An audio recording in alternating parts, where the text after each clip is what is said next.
But I think, again, he is not panicking tonight, and neither should we, because these dumbfoolery Dems, these dumbfoolery politicians, these dumbfoolery betrayers, they did exactly what most people thought they'd do today. I thought they would at least pause. They didn't even pause. Mark didn't even think twice about it. No. And but you know something? It's all right.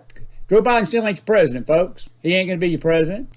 Nope. And he's not inaugurated yet. It don't matter what the Electoral College says. He won't be inaugurated either. He won't be inaugurated. He's not going to be. He sure ain't. Nope. So go ahead. Because Code Monkey, he's been on fire here. Code Monkey has on Twitter, and if you don't follow Code Monkey, highly recommend it. December 18th is the final day for DNI to issue the 2018 executive order report to Trump's team. The report could have already been issued. The timing of today's SolarWinds hack that affects nearly the entire U.S. government is quite interesting. Yeah. Paving the way for an announcement.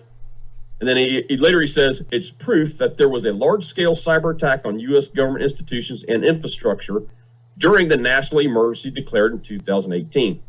By proving such a large-scale cyber attack occurred, it opens the gates for Trump to initiate his Plan B, which is the executive order. Right. So kind of makes you wonder how all this is just kind of playing in, man. It's all coming together, brother. I think your statement day by day is the best thing to deal with, Mark, without a doubt. I do want to go back to the vaccine a little bit. John Miller, he's at Miller Stream. He sent this out today, and I copied it. It was pretty interesting, and it has to do with the deaths and the virus. And he says, despite the virus, he said, U.S. deaths this year are literally no worse than they've been for the last 10, and maybe even on track to go down. This is evidently deaths, period, not just deaths to the virus. Listen to this.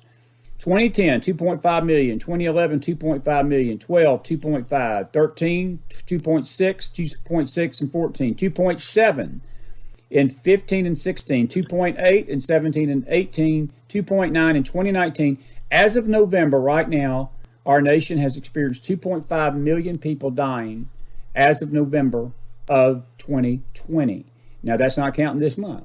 But this year has been no different than any other year as far as national deaths go. And I think that's sort of what I'm reading there. I mean, I'm assuming these figures are for everything, not just the virus. But his point is, we're being told that we've got a pandemic. When a pandemic takes out multiple millions of people, Mark, this is not, his point is we're not in any worse shape death-wise. Not that 2.5 million are not important, because, look, those are lives. We don't want anybody to die. But death is a part of our culture, okay? It's part of our culture. And I'm telling you tonight that he's trying to make a point, and I just think we need to understand that, and so forth. But that's all I've got, really. I just didn't know if you had anything else. Yep. Dr. Simone Gold released this today. She said, this is terrifying. We cannot allow millions of Americans to be exposed to experimental agents for a virus that has a 99.7% survival rate. She would know. America's frontline doctors will be speaking out and fighting back. Stay tuned. And what she released was a picture of four, and I just hit the wrong button here. 4 people right here. So she just hit 4 people. Vaccine volunteers, Pfizer vaccine volunteers, developed Bell's palsy, which is a paralysis of the face. Right. One side of the face droops. Right. And so that reminds me of another tweet that was put out by Dr. Stella. She was the black doctor with the evangelist. Yes. That was with the white coat regiment, basically. Right. She was part of Dr. Simone Gold. She released a bombshell the other day, or yesterday, I think it was. She was saying, because she was talking about the vaccines, how Big Pharma is paying pastors $30,000 a piece to push vaccines. $30,000 a piece to push vaccines. Now, I sent some stuff to someone here that was right here. Life News, breaking. Catholic bishops say coronavirus vaccines morally okay. In view of the gravity of the pandemic and the lack of availability of alternative vaccines, the reasons to accept the new COVID-19 vaccines from Pfizer and Moderna are sufficiently serious to justify their use. How much money did these guys get? $30,000 a piece? A lot of money, Mark. So any pastor out there pushing vaccines, guys, they've been paid off. They've been bought and paid for, brother. That's a lot of money. That's a lot of money. That's a lot of money, brother. Well, farmers got deep pockets. Yeah, some of these pastors don't even make that a year. I know some of them do, but there's some of these smaller pastors that don't. I mean, these smaller churches, I mean, can't pay them that kind of thing. So that money probably be enticing to them to say, hey, get behind your pulpit and tell people they need to take it. I don't plan taking it. I don't care. No. And they're not going to force it on me. I ain't taking it. No, well, how many of us are suffering right now, Chris, from health issues from vaccines we took as kids? We don't know. Probably a lot. We really don't know. We don't know. We don't know. We don't know, and buddy. This is what I think is going to come out at some point.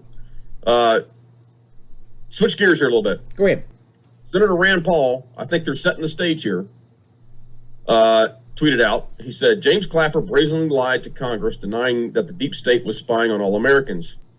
Snowden simply revealed Clapper's lies and exposed unconstitutional spying. He deserves a pardon from real Donald Trump. So are they going to pardon Snowden, or Snowden, however you say his name? And is Julian Assange going to be part of this at some point? Even Snowden came out and said, hey, Julian Assange needs a pardon. So I don't know if they're setting the stage here with some of this talk or what's going on here, brother. So I don't know. Well, I think that's the other sub-story today that's not getting a lot of attention because the Barr news sort of dwarfed that. And, you never know. I'm just going to speculate here a little bit. It could have been the friction. Maybe that the Bill Barr and Donald Trump didn't see eye to eye on a pardon for Assange. And maybe Trump said, look, I'm the president. You're the attorney general. Make your call. If you don't like it, you can leave.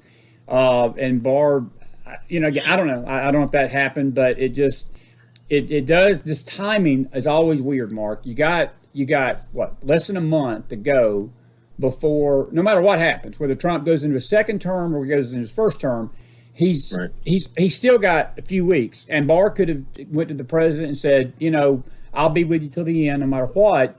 But to just drop out 2 weeks before this term ends, I mean, it just sort of sucks. I mean, and I think it may have been over this, or, maybe there was a disagreement there. I personally believe Julian Assange deserves a pardon. I believe Snowden deserves a pardon. I do. I agree with Rand Paul because they were nothing but whistleblowers. Look, we wouldn't have known about John Podesta had it not been for Julian Assange. The Democrats screaming that it was Russia.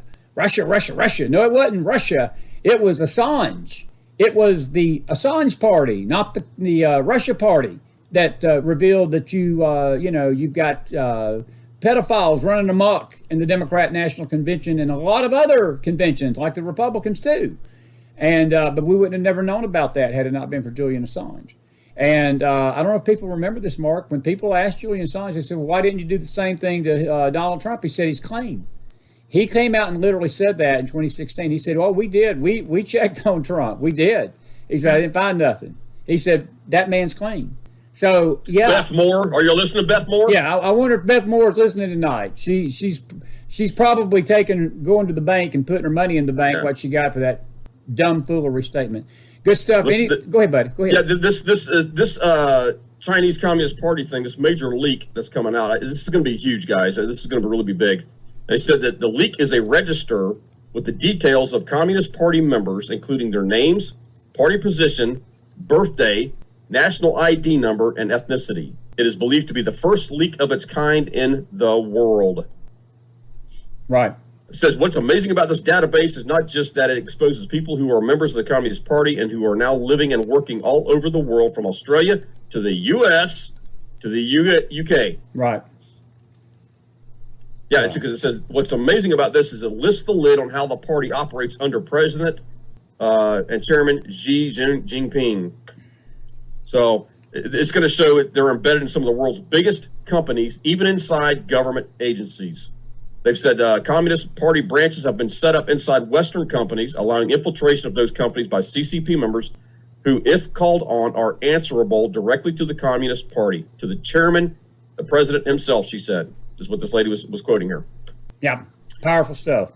Stuff. And I think it's going to touch a lot of high-level politicians. I think that's the story. Maybe even some pastors. Pastors, too. Well, Pompeo told him. He went after the governors last year, Mark, earlier this year. He said, we got the list and we know who you are.